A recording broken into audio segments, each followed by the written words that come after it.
প্রয়োজনীয় সংস্কার শেষে ডিসেম্বরে নির্বাচন না হওয়ার কোনো কারণ দেখছে না বিএনপি। ডিসেম্বর ধরেই নির্বাচনী রোডম্যাপ প্রদানের দাবি দলটির। সন্ধ্যায় লেবার পার্টির সাথে লিয়াজো কমিটির বৈঠক শেষে একথা বলেন বিএনপি স্থায়ী কমিটির সদস্য নজরুল ইসলাম খান। প্রশাসনে বিএনপির লোকজন বসে আছে, এনসিপির আহ্বায়ক নাহিদ ইসলামের এমন মন্তব্যকেও ভিত্তিহীন বলে মন্তব্য করেন তিনি।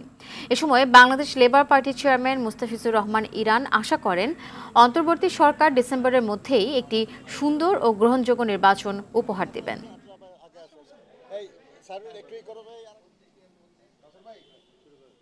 প্রয়োজনীয় সংস্কার শেষে নির্বাচন অনুষ্ঠানের জন্য ডিসেম্বরের বেশি অপেক্ষা করার কোনো কারণ আমরা দেখি না।